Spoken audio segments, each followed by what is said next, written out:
welcome to my store.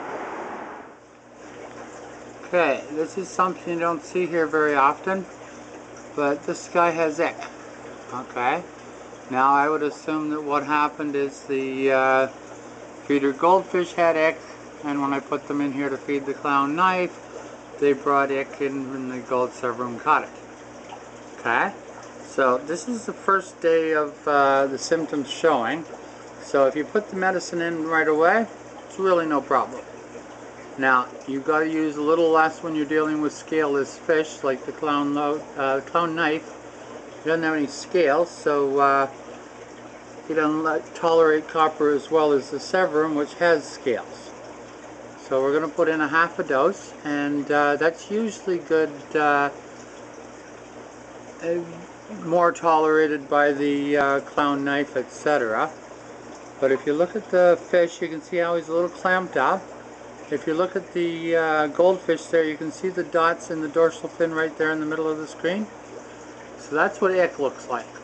Okay, they're little parasites, 35 microns in diameter, which is, well, way smaller than rotifers, because rotifers are 150 to 300 microns in diameter. So 35 microns is really small. You need a microscope, well, 470 time microscope to see rotifers. So I don't know what number you need to see parasites like ick.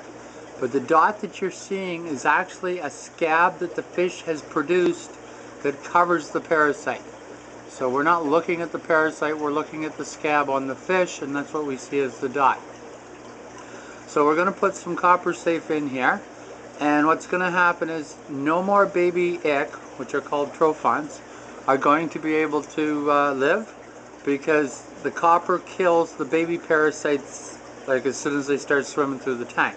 So they won't be able to attach to a new fish.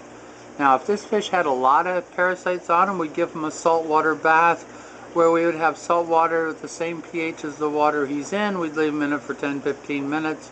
The parasite doesn't have as much tolerance for the salt as the fish does, and so therefore he would die.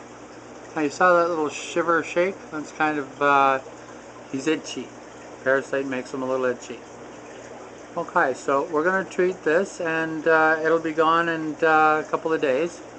And basically the fish looks worse just before it gets better, because when the parasite leaves, the scabs kind of look all broken and everything, so they look bigger. They're not as nice and crisp as they are when they're first formed before the parasite leaves. So the parasite will leave the fish, lie on the bottom of the tank in a cyst, and then that cyst will hatch, and then the baby trophon, baby ick, will go swimming through the tank looking for another host.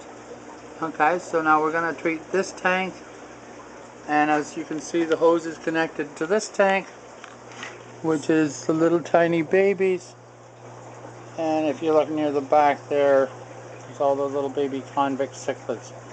So we're going to treat both tanks, and that way everything will be fine. It's kind of hard to see the babies. They're only about a week and a half old. And convict cichlids aren't that big when they're born.